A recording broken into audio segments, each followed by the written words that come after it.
Hey there, what are we doing today? Well, believe it or not, it was a year ago when I posted my first video to this YouTube channel where I started my Let's Draw series where I drew Doomsday. I did a commentary over it of the beginning of Doomsday and how he started in the Death of Superman comic as a whole. And as a little celebration of that, I was going to actually take you through my process of how I do my Let's Draw series from ideation to the drawing and actually posting it as a video online. Now, as you can imagine, the first thing that we need to actually figure out is who or what we want to draw. Now, some people might put in recommendations on YouTube for what we can draw, or recommendations that other people give me in person. But in this case, I want to do one that I personally enjoy, being Captain Cold from the Flash universe. I really enjoy drawing characters and talking about characters that people see but don't really know. I find that there's a lot of characters out there that are misunderstood or underrepresented, and I want to be able to share those stories out with everybody. Once we figured out who we want to draw, the next step is pretty simple, is gathering reference images. There's many ways that you can collect reference images, but I'm just going to go onto Google Images and find lots and then look up good comics that other people have drawn and illustrated as reference to how Captain Cold looks, how he's drawn, and how people interpret him. But by no means do you have to use Google Images. You could use things like Pinterest or even like pictures on Instagram. All right. I think we've gathered enough reference images and we've looked at enough stuff that I think we're ready to actually start putting some pencil onto paper. But to do so, we need to go over here. Whoa, now we're over here. Anyway, how'd that happen? Well, this is where I do all my drawings. I work on just this cutting mat. That's a pretty large cutting mat with a lot of ample space on it.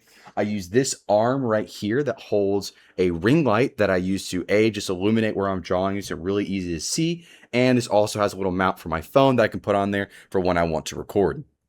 As for what I'm drawing on, I work on a Canson pen and ink paper. I also work on this size here, which is a 7" by 10". I like this size because I think it's a really fun size for general sketching and kind of just for practice, while something much more bigger is, I think, what's more professional for getting more rendered work. But my go-to on my videos is usually this guy right here. Now, in the case for my videos, I pull my paper out, and that's really just for being able to put the camera where I want it to and moving it around like I want, so it kind of frames nicely. But if I do other sketching, I keep that within the book. I don't recommend necessarily taking this out if you're someone who just likes to sketch. I would just keep all your papers in a book because it makes it nice and neat. This is just the one case because I'm filming it, I don't keep it in the book. Now, what I'm doing here is that I'm just drawing on this paper a bunch of gesture drawings and thumbnail sketches and just throwing out ideas for how I want to draw the character and the stylistic options I'm trying to employ. I usually don't film myself doing this part, but this is what I do right before I start the actual drawing that I record. All right, so now we have a collection of sketches and I kind of have an idea of what I want to draw and how I want to do it. And I've gotten the poses kind of worked out. So now I just flip it to the other side and I will set my phone up and then I'll start filming. Now, I don't actually record myself doing the entire drawing in one sequence and then chop it up. I actually record in different segments based off what I think is interesting or neat to show, then take those individually and speed those up and cut them accordingly.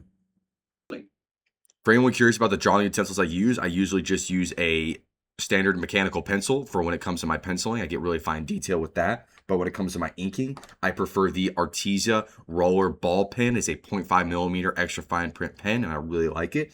I also use the very common 0.35mm micro tip pen. And when it comes to blacking in dark areas, I just use a thick and thin point Sharpie for those areas. And if it's something really big, then I use a paint or ink. This right here is me erasing my pencil lines since I am done inking, and also me getting the final shot that I collect where I put my phone directly onto the paper and then lift it up. All right, so we have our drawing fully inked and pencil lines erased. Now it is time for us to get all the footage from my phone, and I'm going to upload it to my computer, and we'll take it into Adobe Premiere Pro for it to be edited and then do voiceover. This really is the easiest part of the whole process. I really just take all the clips, speed them up to 800% because I feel like that's a good value that lets you actually see what's happening without it being too fast. And then I just splice what I think are the best parts of it together and try to make it a minute or a minute and a half. Now, when it comes to doing the voiceover, I don't really script anything out. I mostly just wing it based off what I'm reading on Wikipedia, DC fandom, and just my general knowledge as well of the character. All right, here we go. This is everything that we need. We have all of our cuts put together. We have our voiceover mixed and mastered, and we even have a little bit of background music to help it out. So this thing is ready to be exported and then shipped off to YouTube land. Back to you, John. Thanks, Phil. Well, folks, that's all I have for you today. For those who have been sticking around ever since the first videos, I really appreciate it. It means the world to me. If you want to see more content like this, please subscribe. I think it'd be awesome. And let me know what else you'd like to see on this channel or drawn. Other than that, stay creative, stay having fun. I hope you have a great day.